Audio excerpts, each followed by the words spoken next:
Hola, hola gente de la internet, amantes del misterio, bienvenidos a este episodio de Hablando de lo que sea, donde hoy nos metemos de lleno en uno de los casos más famosos, enigmáticos y francamente macabros de la historia, Jack el Destripador. Así es, ese asesino en serie de Whitechapel, a pesar de haber dejado más de 130 años de caos y gritos en las calles de Londres, sigue siendo uno de los criminales más famosos de la historia, así que vamos a desmenuzar la historia y las teorías que han hecho de este tipo un mito. Así que preparen sus linternas, sus mejores anécdotas de misterio y sobre todo su sentido del humor, porque pues vamos a recorrer desde los oscuros callejones de Londres victoriano hasta los modernos laboratorios donde hoy se intenta resolver el enigma con pruebas de ADN. Así que dale play a la intro. Entre sombras y mitos, en hablando de lo que sea, se alza el enigma sin final, Jack el Destripador, eco macabro en la oscuridad. Entre sombras y mitos, la verdad se oculta en la penumbra, un retazo de horror que el tiempo no sepulta. Jack el Destripador no es solo un asesino en serie que destrozó la tranquilidad de Whitechapel en el año 1888. Es el misterio que ha desafiado a generaciones. A lo largo de los años, su identidad se ha convertido en una leyenda envuelta en sangre, conspiraciones y teorías tan variadas como curiosas. Pero, ¿por qué sigue fascinándonos hasta el día de hoy? El caso de Jack el Destripador simboliza el choque entre el caos de una sociedad en crisis donde la pobreza y la violencia se entrelazan con el progreso industrial y el anhelo moderno por descifrar lo inexplicable. A pesar de haberse cometido hace más de 130 años, el enigma se mantiene vigente gracias a varios factores. Su figura ha sido inmortalizada en la literatura, el cine, la televisión, convirtiéndose en el arquetipo del asesino en serie anónimo. El misterio de este personaje infame evolucionó hasta convertirse en parte de la cultura popular y a los humanos pues somos una especie muy rara. Nos mueve el morbo y nos encantan este tipo de historias siempre y cuando pues sean desde hace mucho tiempo y no tengan nada que ver con nosotros, o sea, sí somos bien sacatones también. Ahora, la era digital y las técnicas modernas de análisis como el ADN nos permiten reevaluar pruebas históricas y reabrir el caso, despertando la esperanza de dar por cerrado un misterio centenario, porque evidentemente las técnicas antiguas de investigación sí son bastante arcaicas si las comparamos con los métodos actuales. El caso sigue siendo un espejo de cómo se construyen los mitos y se alimenta el morbo de nuestra sociedad, un reflejo tanto de nuestros temores como de nuestra fascinación por lo oscuro y lo desconocido. Nos molesta el tener preguntas sin responder y de ahí que nos encante el chisme. O sea, solo queremos respuestas a lo que sea, no importa que no sea nuestra incumbencia quién embarazó a la hija de la fulanita, pero nosotros queremos saber. En pocas palabras, Jack el Destripador sigue siendo tan relevante hoy como lo fue en el Londres victoriano, recordándonos que algunas historias, por aterradoras que sean, nunca mueren y siempre tienen algo que enseñarnos sobre la naturaleza humana. Imagina un Londres vibrante y al mismo tiempo asfixiado por la revolución industrial. Fábricas que erupcionaban humo a todo volumen, qué daño al medio ambiente ni qué 8 cuartos. Si tu fábrica no echaba humo, la estabas cagando y feo. Y además había innovaciones que prometían progreso y modernidad, pero también un abismo de desigualdad social como todo el tiempo en cualquier época de la historia humana. Mientras algunos disfrutaban de los frutos del avance tecnológico y además del comercio en auge, gran parte de la ciudad se hundía en la miseria. Entonces, barrios como Whitechapel se convirtieron en el sinónimo de la pobreza extrema y el hacinamiento. Las calles estaban repletas de indigentes, con viviendas insalubres y condiciones laborales extenuantes, donde la lucha diaria por la supervivencia pues, era la norma. Y parece que estoy escribiendo cualquier barrio pobre de cualquier ciudad de Latinoamérica de hoy en día. En este entorno caótico, el desorden social se mezclaba con la desesperación, dando lugar a un caldo de cultivo perfecto para el crimen y la violencia, y tristemente, ese caldo no se lo podían comer. Este contraste brutal entre el brillo del progreso y la oscuridad de la pobreza creó un escenario en el que figuras como Jack el Destripador pues emergieron, no solo como asesinos, sino como símbolos de un sistema roto. Bueno, eso de un símbolo de un sistema roto se lo inventaron después cuando romantizaron al personaje. No hay que perder de vista que era un asesino sádico. La brutal realidad de la vida en Londres victoriano, donde la riqueza y la miseria coexistían a unos cuantos metros de distancia, refleja el caos social que aún hoy nos recuerda la fragilidad de las sociedades en momentos de cambio acelerado. Y de nuevo, podemos ver este fenómeno hoy en día en muchos países que, por un lado, son potencia tecnológica, económica y todos los ICAs que se te ocurran, pero por el otro lado tienes a mucha de su gente que si ven un perro deja tu muerto dormido en la banqueta, se lo van a lonchar. Whitechapel, en el corazón de Londres victoriano, era mucho más que un barrio empobrecido, era un microcosmos de desesperación, caos y contrastes. Las calles estrechas y sombrías estaban impregnadas de una humedad impersistente, porque pues nada define a Londres como el clima frío y lluvioso de la ciudad, que sumado a la falta de saneamiento contribuían pues a un ambiente muy opresivo. Entonces, el hacinamiento era la norma, gente amontonada por todos lados, las viviendas abarrotadas e insalubres se hacían bolas unas contra otras, sin dejar espacio para la privacidad ni para condiciones de vidas dignas. A fuerzas le tenías que perder el asco a los vecinos. La pobreza extrema obligaba a muchos a vivir en condiciones que rozaban en la miseria, donde la falta de recursos y la constante lucha por supervivencia pues creaban un ambiente de tensión y también de desesperanza. Insisto, parece que estoy hablando de cualquier ciudad de Latinoamérica hoy en día.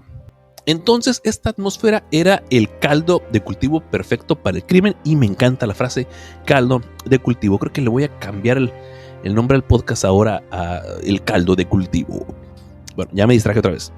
Recuerden que estamos hablando de 1888, entonces la oscuridad de las noches, la falta de iluminación pública y la escasez presencial de policías en las zonas más marginadas permitía que actividades ilícitas se llevaran a cabo sin ser detectadas.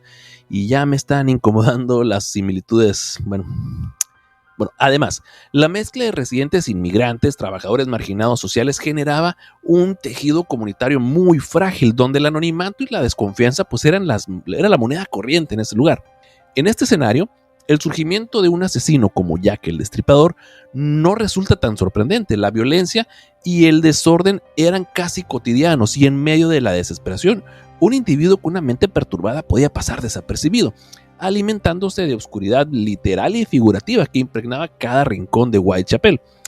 El barrio, con su caótico entramado de calles mal iluminados y callejones angostos, se convirtió en el escenario ideal para que un criminal que aprovechara el anonimato y el caos ejecutara sus brutales crímenes sin levantar sospechas inmediatas.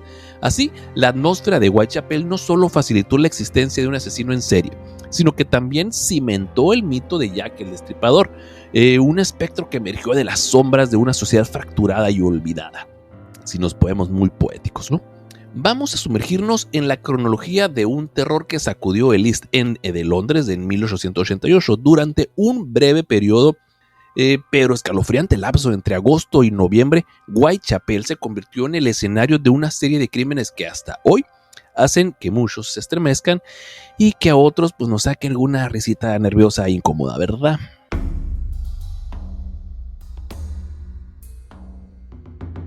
Y vamos a comenzar nuestro viaje por el oscuro mundo de Jack el Destripador con la historia de Mary Ann Nichols, también conocida como Polly, la primera de las víctimas canónicas.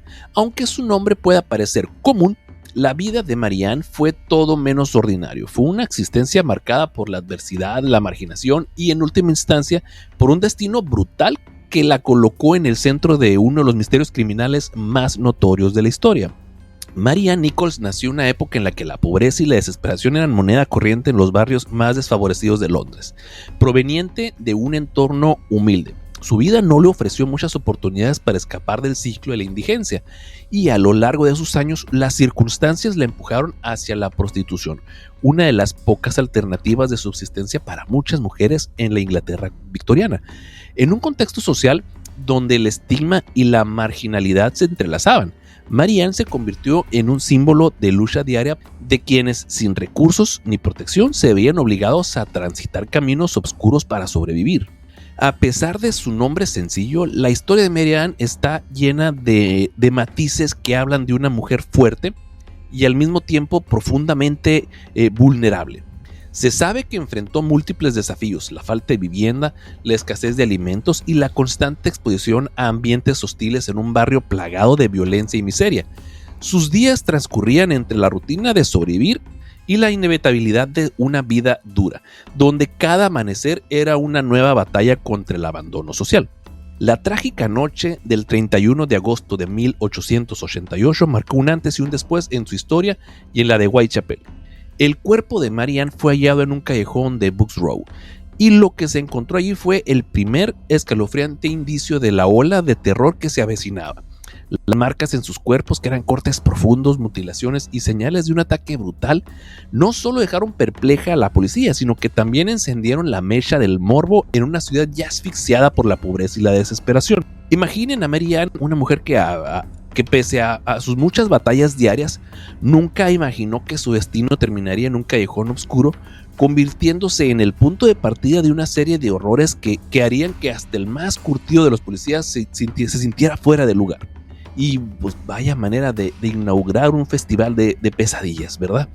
El hallazgo de su cuerpo no solo sacudió a la comunidad local, sino que también se convirtió en el primer grito de alerta de lo que sería una serie de asesinatos inhumanos. Mary Ann Nichols se transformó a partir de este fatídico día en un símbolo de la tragedia que embargaría a los más marginados de la sociedad. Su historia, llena de dolor y privaciones, refleja las condiciones extremas que vivían miles de personas en el Londres victoriano, donde la falta de protección social y el estigma hacia quienes se veían obligados a prostituirse contribuían a que una vida ya desgarrada terminara de la manera más brutal. Así, Mary Ann Nichols no es solo la primera víctima del infame Jack el Destripador, sino que también es el reflejo de una época oscura en la que la desesperación y la injusticia social preparaban el escenario para un asesino que en medio de la miseria se convertiría en una leyenda. Su historia nos invita a recordar que detrás de cada titular sensacionalista y de cada teoría conspirativa, pues existieron vidas reales, con sueños, luchas y pues tragedias inimaginables. Nos adelantamos hasta el 8 de septiembre de 1888 y continuamos nuestro viaje por el oscuro panorama de Whitechapel. Y ahora ponemos el foco en Annie Chapman, la segunda víctima canónica de Jack el Destripador. Su vida, como la de muchas personas, estaba llena de desafíos y desencuentros, y es tan trágica como representativa en la dura realidad del Londres victoriano. Annie Chapman nació en circunstancias humildes también, y a lo largo de su existencia Annie enfrentó el estigma social, la inestabilidad y la violencia inherente a la vida en los barrios más empobrecidos de Whitechapel, y su rostro, visible en la memoria colectiva de aquellos tiempos, contaba la historia de una mujer que, a pesar de sus esfuerzos por encontrar una salida, quedó atrapada en un ciclo de miseria y de desesperación. La noche del 8 de septiembre de 1888, el destino le jugó la jugada más cruel. El cuerpo de Annie Ann Chapman fue hallado en un patio trasero en Hanbury Street, en pleno corazón de Whitechapel. Lo que encontraron los oficiales fue escalofriante. Su cuerpo había sido sometido a un ataque brutal con cortes profundos en el abdomen y evidentes signos de mutilación. Los informes forenses de la época indican que se le retiraron parte de sus órganos, incluidos, según algunas fuentes, su útero, en una muestra de violencia que superaba incluso los límites de lo imaginable para esa época. La brutalidad del asesinato de Annie Chapman no solo estremeció a la policía, que ya se encontraba abrumada por las circunstancias, sino que también marcó un antes y un después en la percepción pública del caso. La violencia extrema con la que fue atacada alimentó aún más la paranoia y el morbo en una ciudad ya plagada por la miseria. Y los periódicos sensacionalistas explotaron la noticia con titulares que capturaron la atención de una sociedad que, entre el miedo y la fascinación, se debatía entre la incredulidad y el pánico. El impacto de su muerte se extendió más allá de la simple pérdida de una vida. Annie Chapman se convirtió en un símbolo de la fragilidad y el abandono de las mujeres marginadas de aquel Londres sombrío, y su historia reveló la cruda realidad de una sociedad que, mientras celebraba los avances de la revolución industrial, dejaba a sus ciudadanos más vulnerables en una situación de desespero y abandono. Seguimos nuestro macabro recorrido en Whitechapel y ahora nos adentramos en lo que muchos llaman la noche doble. El 30 de septiembre de 1888, cuando dos víctimas, Elizabeth Stride y Catherine Eddowes, fueron asesinadas en la misma noche. Dos historias entrelazadas en un episodio de horror que redefiniría el perfil del destripador. Elizabeth Stride, a menudo apodada Long Liz, es una de las víctimas canónicas cuyo caso envuelve tanto misterio como tragedia. A diferencia de otras víctimas, se sabe muy poco sobre su vida personal. La noche del 30 de septiembre de 1888, Elizabeth fue hallada en Dutfield's Yard, en la calle Berner, en Whitechapel. Curiosamente, su cuerpo mostraba signos de un ataque menos meticuloso en cuanto a mutilaciones se refiere. Muchos expertos sugieren que el destripador pudo haberse visto interrumpido, lo que habría provocado que no se llevara a cabo su obra maestra de violencia total. Este hecho ha generado debate. ¿Fue la prisa del asesino o simplemente un fallo en su meticuloso ritual? Sea como fuere, el destino de Elizabeth quedó sellado de la forma abrupta, convirtiendo en la víctima incompleta de una noche que pretendía ser perfecta en crueldad. Si Elizabeth fue la víctima incompleta, Catherine Eddowes es sin duda el epítome de la brutalidad del destripador. Conocida cariñosamente como Kate, Catherine tenía una vida marcada por las dificultades propias del ambiente en el que se vivía. Se cree que, al igual que muchas mujeres de Whitechapel, se vio empujada hacia la prostitución por la necesidad y la falta de opciones, pero a diferencia de otras historias, la de Catherine destaca por la ferocidad con la que terminó su vida. La noche del 30 de septiembre, poco después del brutal destino de Elizabeth, se encontró a Catherine Eddowes en Mitre Square, en una escena que superó incluso a la de su compañera. Los informes forenses de la época describen un acto de violencia extrema. Además de tener la garganta cortada, su cuerpo fue objeto de mutilaciones horribles, con evidencias de que el asesino le retiró parte de los órganos, y este meticuloso desmembramiento no solo mostró la frialdad del atacante, sino que cimentó el terror colectivo y la imagen del destripador como un artista macabro obsesionado con la perfección en la mutilación. Mientras que Elizabeth pudo haber escapado en cierto modo de la obra completa, a Catherine le tocó recibir el paquete completo, un festín de violencia que, si bien horroroso, terminó de definir el modus operandi del destripador. El hecho de que Elizabeth Stride y Catherine Eddowes fueran asesinadas en la misma noche intensificó el pánico en Whitechapel. Conocida como la Noche Doble, este episodio elevó el nivel de terror a un nuevo estrato. Mientras algunos piensan que el destripador se vio interrumpido durante el ataque a Elizabeth, y su incesante sed de violencia se desató completamente en el caso de Catherine. La dualidad de estos dos asesinatos ha alimentado innumerables teorías. ¿Fue la falta de tiempo, el miedo o simplemente un error del asesino el que hizo que dos víctimas tuvieran finales tan distintos? Lo que es indudable es que esa noche cambió para siempre la percepción de la ciudad sobre el mal encarnado en Jack el Destripador, dejando una huella imborrable en el imaginario colectivo. La Noche Doble no solo dejó a Whitechapel en ruinas, sino que también consolidó la imagen del Destripador como un ente dual, capaz de adaptarse a cada víctima y, dependiendo del momento, ofrecer un espectáculo de violencia incompleto o uno absolutamente devastador. Un verdadero maestro del terror al que ni la prisa ni la interrupción pudieron detener completamente. Llegamos a la historia de Mary Jane Kelly, la última de las víctimas canónicas de Jack el Destripador, y sin duda la cuyo final es considerado el más brutal de todos. Su trágica vida y su atroz muerte encapsulan el horror de la miseria de Whitechapel en 1888. Debido a las circunstancias desesperadas, Mary Jane se vio obligada a trabajar en la prostitución, que era básicamente la única alternativa viable para sobrevivir en un entorno en el que la miseria era la norma y la dignidad se sacrificaba día a día. Lejos de ser una elección de vida, su incursión en este mundo fue una imposición del destino marcada por la necesidad y el abandono. Y así, Mary Jane, que quizás en otra vida habría podido soñar con algo más que sobrevivir, se encontró atrapada en un callejón sin salida, donde cada día era una lucha y cada noche un recordatorio de que la sociedad victoriana tenía pocas ganas de proteger a los suyos. Mary Jane Kelly vivía en condiciones que hoy nos resultarían insoportables. Se alojaba en una pequeña y sombría habitación en Miller's Court, un lugar emblemático de Whitechapel, caracterizado por una suciedad y su hacinamiento y la constante sensación de abandono. En esos espacios reducidos la vida se desarrollaba entre el murmullo de la miseria y el incesante eco del olvido social. Cada rincón de esa habitación hablaba del deterioro de una sociedad en crisis: muebles desvencijados, paredes desgastadas y una atmósfera opresiva que parecía observar cualquier rastro de esperanza. Mary Jane, a pesar de todo, intentaba mantener un atisbo de dignidad en medio de la crudeza de su existencia, luchando por sobrevivir día a día en un mundo que pocas veces le ofrecía la mano. Podríamos decir que Mary Jane vivía en el epítome del todo menos lujo, y era un verdadero recordatorio de cómo en Whitechapel la vida y la muerte se entrelazaban en una danza macabra. El 9 de noviembre de 1888, la historia de Mary Jane Kelly llegó a su clímax, y de la manera más brutal imaginable.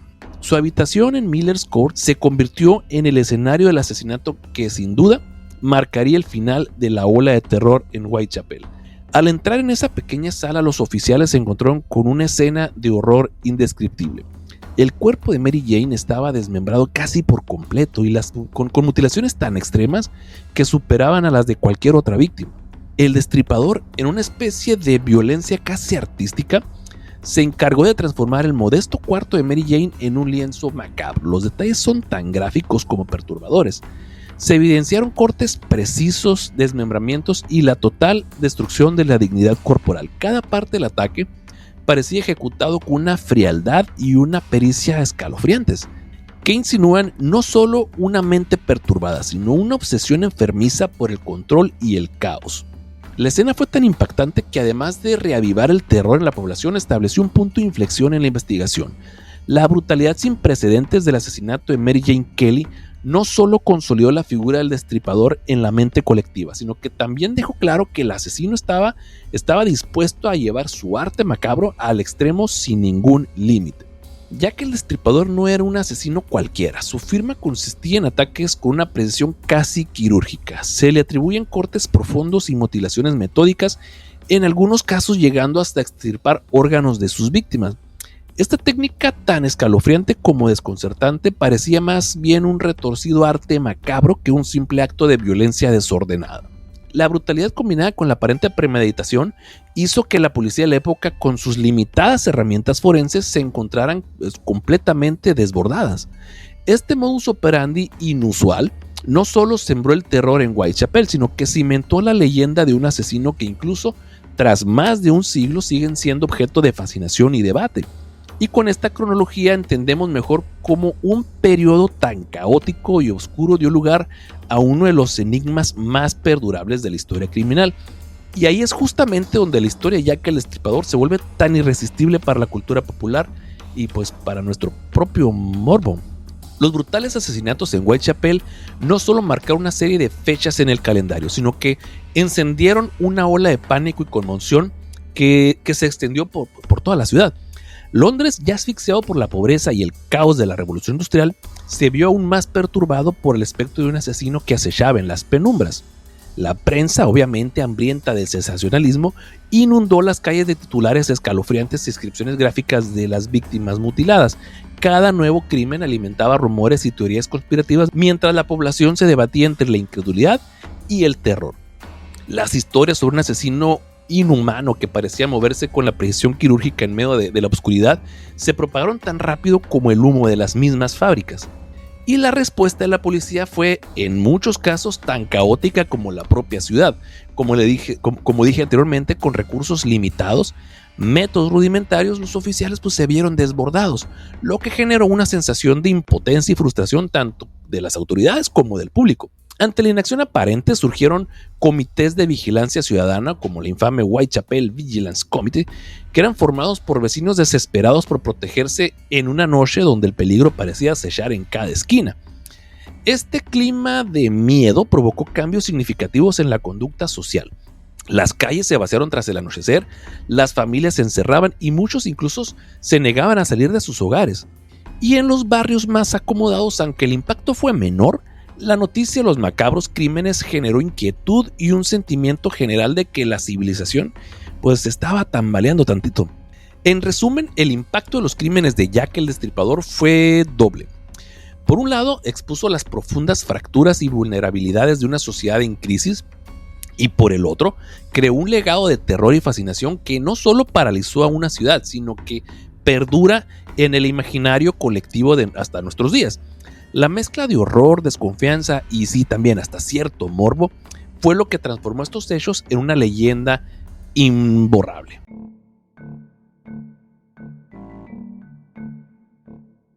La búsqueda de Jack el Destripador fue, sin lugar a dudas, una cacería tan frenética como caótica, en la que las autoridades se encontraron persiguiendo sombras en medio de un Londres en crisis. Ahora, imagínate a la policía metropolitana de la época, armada con técnicas forenses rudimentarias y sin la tecnología que hoy damos por sentada, tratando de descifrar pistas dispersas en el barrio de Whitechapel. Cada callejón oscuro y cada esquina plagada de miseria se convertía en el escenario perfecto para teorías que a menudo rozaban en lo fantasmal o en lo fantástico.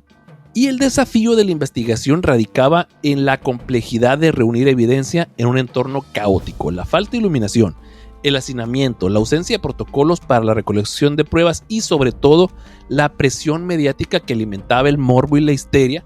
Además, la prensa, en su ansia de titulares sensacionalistas, no tardó en convertir cada nuevo hallazgo en una excusa para lanzar al azar nombres y perfiles de posibles culpables, desde aristócratas desequilibrados hasta carniceros con un oscuro apetito, donde cada pista, por tenue que fuera, se convertía en el ingrediente perfecto para alimentar la leyenda de Jack el Destripador. La diversidad de teorías surgidas no solo reflejaba las limitaciones de la investigación de la época, sino también el ansia colectiva de encontrar una explicación al horror que asolaba un barrio ya marcado por el abandono y la desesperación. Y en medio del caos de una investigación sin tecnología forense moderna y una prensa viva de sensacionalismo, emergieron diversas figuras como posibles responsables de los brutales crímenes de Whitechapel. Cada uno aportó su propia narrativa al enigma y aunque algunas teorías han sido descartadas con el tiempo, han dejado una huella imborrable en el imaginario colectivo. Entonces nos adentramos en la historia de los principales sospechosos. John Druitt nació el 15 de agosto de 1857 en Wimborne, en el seno de una familia respetable. Desde joven, Druitt demostró ser un individuo inteligente y ambicioso. Se educó en el prestigioso Winchester College, donde cultivó una afición por el deporte, especialmente el cricket, y luego continuó sus estudios en la Universidad de Oxford. Esta formación le abrió las puertas a una carrera en el ámbito legal y educativo, campos en los que destacaría por su disciplina y vigor. Después de completar sus estudios, Druitt se adentró en el mundo del derecho, se convirtió en barrister y según algunas fuentes también ejerció como maestro. Su vida profesional, en apariencia impecable, contrastaba con las sombras que años más tarde lo vincularían con los macabros hechos de Whitechapel. Además, se le conocía por ser un hombre culto y deportista, lo que le daba una imagen casi intachable en una sociedad que, en aquel entonces, valoraba la reputación y la honorabilidad. Lo que realmente enciende el interés en Druitt es el oscuro episodio de su repentina desaparición y muerte a finales de 1888, justo cuando la ola de crímenes de Jack el Destripador comenzaba a desvanecerse. Druitt fue encontrado muerto en el río Támesis, en circunstancias que para muchos parecen demasiado misteriosas para ser meramente fortuitas. El hecho de que su deceso se produjera poco después del último asesinato, el de Mary Jane Kelly, aumentó la hipótesis de que su muerte pudo estar relacionada con los crímenes, sugiriendo que un hombre con tal carga psicológica podría haberse visto abrumado por sus propios demonios. La rápida caída en desgracia de Druitt y su trágico final han llevado a algunos a postular que pudo haber sufrido problemas mentales no detectados, lo que habría impulsado a cometer actos inhumanos, aunque nunca se encontró evidencia directa que lo vincularan con los asesinatos, y su repentina desaparición y muerte fueron interpretadas por algunos como un indicio de culpa o de una mente que enfrentaba el peso de sus propios pecados y que decidió terminar con su vida.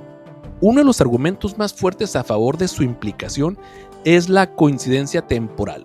Los crímenes cesaron poco después de su muerte. Esta sincronización ha llevado a muchos a preguntarse si la desaparición de Druitt marcó el fin de una serie de crímenes planificados o si en algún oscuro giro del destino su muerte fue el resultado de su propio remordimiento o incluso de un encubrimiento por parte de las autoridades. A lo largo de los años, Druitt ha sido objeto de intensos debates entre historiadores y riperólogos, mientras algunos lo consideran un sospechoso plausible, argumentando que su perfil y circunstancias encajan en el patrón de los crímenes, otros los descartan por la falta de pruebas concluyentes. Lo cierto es que, en ausencia de una confesión o evidencia forense directa, algo que en aquel entonces era prácticamente imposible obtener, su figura se mantiene en un limbo de incertidumbre que sigue alimentando el mito del destripador.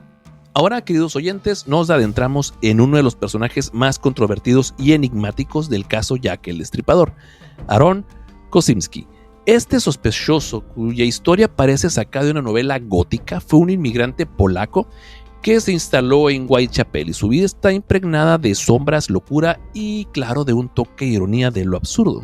Aaron Kosminski llegó a Inglaterra en la década de 1880. Su familia huía de la brutal persecución antisemita y se estableció en los barrios empobrecidos de Whitechapel, donde miles de refugiados buscaban una nueva oportunidad en medio del caos de la revolución industrial. En este entorno, Aaron, con su nombre ya difícil de pronunciar para los anglófonos, se dedicó a trabajar como barbero.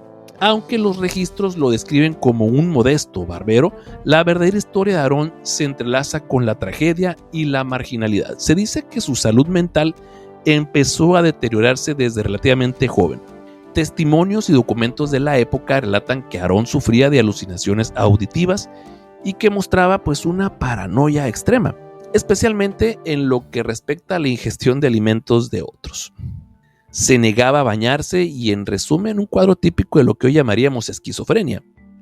Curiosamente, en los informes de la institución se le consideraba en gran parte inofensivo, es decir, dentro del confinamiento no se catalogaba como un peligro para los demás, lo que contrasta enormemente con la imagen violenta y despiadada que algunos querían atribuirle como Jack el Destripador.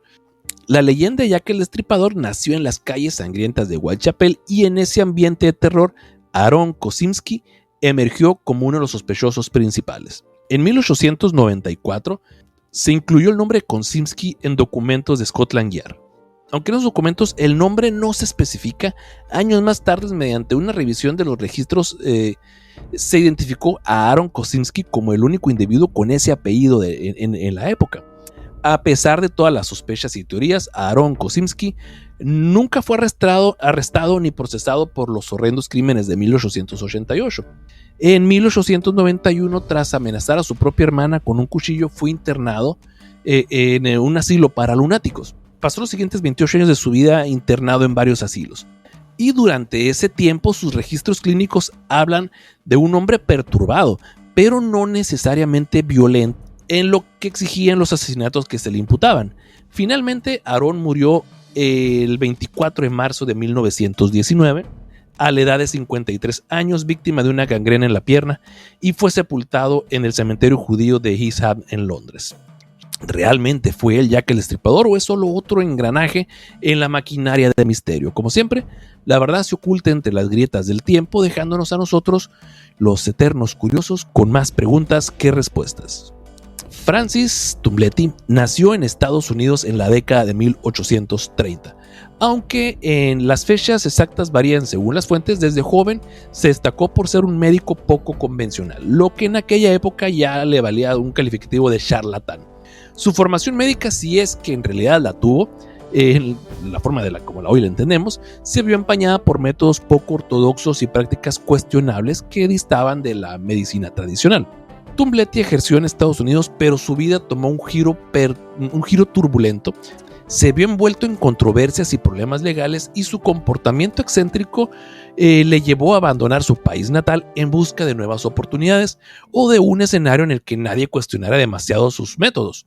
Se trasladó a Europa y fue en este contexto, en medio de la agitación social y el caos de la Londres victoriana, donde su figura se relacionó con el ambiente lúgubre y el sangriento de Whitechapel. Lo que realmente marcó a Francis Tumbletti en la historia de Jack el Destripador fue su marcada hostilidad hacia las mujeres. Varias fuentes de la época y estudios posteriores han señalado que Tumbletti mostraba una actitud misógina extrema, algo que encaja inquietantemente con el perfil del asesino que mutilaba brutalmente a prostitutas. Se dice que su conducta era errática y a menudo provocadora, y que su personalidad, a la vez seductora y perversa, lo hacía capaz de cometer actos atroces.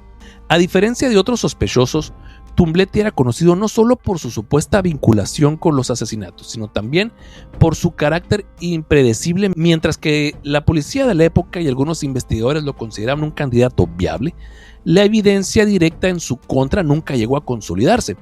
Sin embargo, su reputación, alimentada por rumores y testimonios fragmentados y el morbo de la prensa sensacionalista lo convirtió en uno de los nombres recurrentes en los debates sobre quién era realmente Jack el Destripador. Y recuerden que estamos hablando de Londres de finales del siglo XIX, una ciudad en plena revolución industrial plagada de pobreza y caos. En medio de este entorno, Whitechapel se erige como un escenario perfecto para la desesperación y el crimen. Entonces, Francis Tumbletti, con su apariencia de médico respetable y su conducta excéntrica, parecía encajar en este escenario desolador. Y su presencia en Londres, sumada a su historial de prácticas médicas dudosas y su conducta violenta, lo posicionó en la mente de muchos como un posible autor de los horrendos crímenes que asolaron el East End. Aunque Tumbletti nunca fue arrestado ni se le atribuyó formalmente algún delito relacionado con los asesinatos, su perfil, que era un hombre con conocimientos rudimentarios de anatomía y que pudo haber aprovechado sus habilidades para fines macabros, contribuyó a que se le considerara un sospechoso serio en las teorías sobre Jack el Destripador. Además, en diversas investigaciones y publicaciones posteriores se ha destacado que Tumbletti tenía vínculos con círculos de delincuencia y que en ocasiones fue objeto de rumores y chismes que lo relacionaban con el macabro mundo de Whitechapel, aunque las pruebas nunca fueron concluyentes. Su figura se mantuvo en el imaginario popular como el médico loco que, huyendo de las consecuencias de sus prácticas dudosas, pudo haber encontrado en el anonimato de las calles la cobertura perfecta para cometer sus fechorías. Pasemos ahora a uno de los sospechosos más controvertidos y a la vez fascinantes dentro del siniestro universo de Jack el Destripador, el príncipe Alberto Víctor, duque de Clarence y Avondale. Aunque la teoría que lo vincula con los asesinatos ha sido ampliamente desacreditada por historiadores y expertos, su nombre ha alimentado innumerables debates y conspiraciones. ¿Quién fue este joven príncipe y por qué algunos lo han querido meter en el rol del infame asesino? Nacido el 8 de enero de 1864, este príncipe era el nieto de la reina Victoria y heredero en la línea sucesorial al trono británico. Su vida, que en apariencia debía transcurrir entre lujos y obligaciones reales, estaba enmarcada en las rígidas tradiciones y protocolos de la monarquía. Se le conocía popularmente como Eddie. Y a diferencia de la imagen estereotípica del asesino brutal, su entorno era el de la realeza, con una educación esmerada y expectativas del comportamiento ejemplar. Pero a lo largo de su vida, Alberto Víctor fue objeto del escrutinio público. Los rumores, a menudo exagerados por la prensa sensacionalista, sugirieron que llevaba una existencia disipada y que se entregaba a conductas que en la moral victoriana se consideraban indecentes. Sin embargo, sus verdaderos comportamientos, aunque no exentos de controversia, se debían más a la presión y a las expectativas de la alta sociedad que cualquier desviación criminal. Y la asociación del príncipe Alberto con los crímenes de Jack el Destripador surgen principalmente a partir de teorías conspirativas, sobre todo popularizadas por Stephen Knight, que en su controvertido libro Jack the Ripper: The Final Solution de 1976. Según esta hipótesis, el príncipe habría estado involucrado en un complot secreto con los altos cargos del gobierno y miembros de sociedades masónicas. Ya se puso misteriosa la cosa, supuestamente motivados por perversos deseos sexuales y un profundo desprecio hacia las prostitutas. Los defensores de esta teoría argumentan que la naturaleza meticulosa y la ritualizada de los asesinatos encajaría en un contexto de crímenes orquestados desde las sombras de la alta sociedad. Se sugiere que el príncipe, en un intento de ocultar un escándalo, incluso de desafiar las normas morales de la época, pudo haber empleado a cómplices para perpetrar los crímenes mientras él se mantenía en las cómodas y seguras paredes del palacio. Cada uno de estos sospechosos representa una faceta distinta del caos y la desesperación que caracterizaban el Londres de 1888. Mientras que algunos como Kosinski o Tumbletti parecen encajar en un perfil de perturbación psicológica y antisocial, otros como Druid o el príncipe Víctor surgieron de contextos que desafiaban las convenciones sociales de la época. En conjunto, estos perfiles no solo ilustran el desafío de una investigación forense en un entorno caótico, sino que también alimentan una rica y diversa gama de teorías que con el paso de los años se han entrelazado en el mito que hoy conocemos como Jack el Destripador y cada sospechoso aporta una pieza al rompecabezas, dejando una narrativa compleja que sigue fascinando a historiadores y criminólogos y por supuesto a quienes disfrutamos adentrándonos en los rincones oscuros de la historia del crimen. Ahora, la evolución de la leyenda de Jack el Destripador es un ejemplo claro de cómo un hecho histórico puede trascender su contexto original para convertirse en un mito multifacético. Cada nuevo medio ha aportado su matiz. La literatura ha profundizado en la psicología y las teorías conspirativas, el cine y la televisión han recreado visualmente el horror y la atmósfera de la época, y otros formatos digitales han democratizado el acceso a la historia, permitiendo a una audiencia global debatir y reinterpretar el caso. Y así, el enigma del Destripador sigue vivo, alimentado por la continua interacción entre la realidad histórica y la imaginación colectiva, demostrando que algunos mitos, por oscuros y sangrientos que sean, nunca mueren. En definitiva, el misterio y la ambigüedad de Jack el Destripador no solo dejaron una marca indeleble en la historia del crimen, sino que también se transformaron en una fuente poderosa de inspiración artística. Al no estar encasillado en una única versión de los hechos, el Destripador se convirtió en un símbolo multifacético, capaz de reflejar tanto los miedos como las esperanzas de una sociedad en constante búsqueda de respuestas ante lo inexplicable.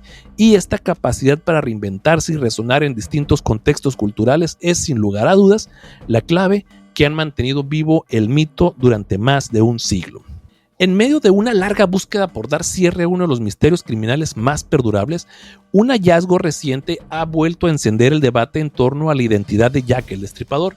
Y todo comenzó con la adquisición de un chal que, según se cree, fue recuperado en el contexto del asesinato de Catherine Eddowes en 1888. Este chal, con manchas que parecían de sangre y otros fluidos biológicos, se convirtió en la pieza clave de una investigación forense moderna que busca aplicar técnicas de análisis de ADN en un caso casi centenario. Y el procedimiento forense consistió en extraer muestras biológicas de este chal, focalizándose tanto en rastros de sangre como en posibles vestigios de semen. Estos elementos, en condiciones ideales, podían contener material genético que permitiera identificar a quienes estuvieron presentes en la escena del crimen. El análisis se realizó en laboratorios de alta tecnología utilizando métodos de secuenciación avanzada y comparando los resultados con bases de datos genéticas disponibles, incluso estableciendo vínculos con descendientes conocidos de posibles sospechosos. Los resultados del estudio generaron gran expectación. Se encontraron coincidencias significativas entre el ADN recuperado del chal y muestras proporcionadas por familiares de Aaron Kosimski, uno de los principales sospechosos históricos, y este hallazgo, en apariencia contundente, apuntó a que el material genético presente en la prenda tenía un origen compatible con el del barbero polaco, lo que revivó la teoría de que Kosimski pudo haber sido el autor de los brutales asesinatos.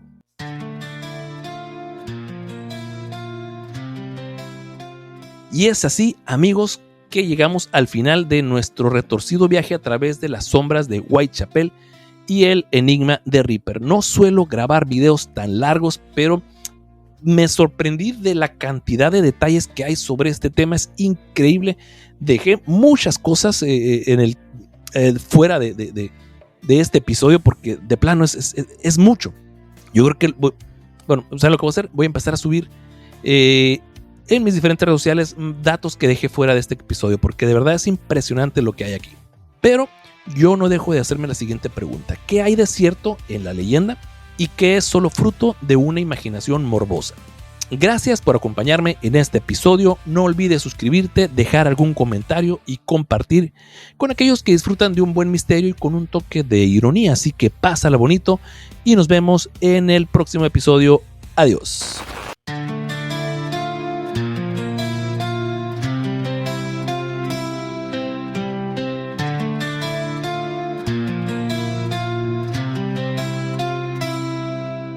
En las sombras de Whitechapel, donde la niebla abraza el terror, caminan voces del ayer, entre faroles y el clamor. Historias de sangre y silencio, ruinas de un Londres sin piedad. Un asesino sin rostro se esconde entre la miseria y la soledad.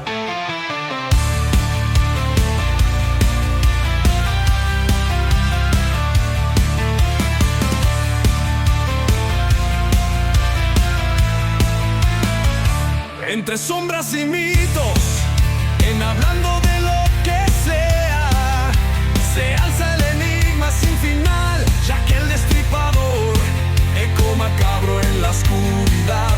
Entre sombras y mitos, la verdad se oculta en la penumbra, un retazo de horror que el tiempo no sepulta. De barberos y locos, de reyes y conspiradores, nombres que se entrelazan en rumores y temores. Druid, Kosminski, Tumblety, un príncipe de vida desatada, y Sickert, el pintor que dibuja el crimen en cada mirada.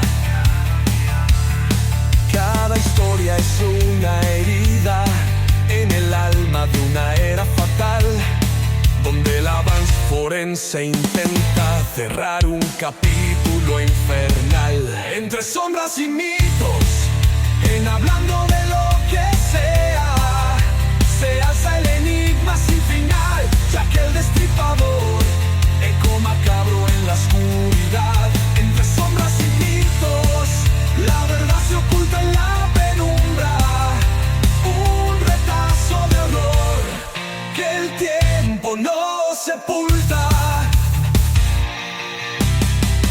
Luces tenues, faroles de gas, un callejón que susurra entre ADN y fantasía. La historia se vuelve oscura, con humor y un toque macabro. Navegamos este misterio, donde cada grito, cada sombra es parte de un verso sin remedio. Entre sombras y mitos, la noche guarda su final, ya que el destripador, leyenda que nunca morirá. Entre sombras y mitos, el pasado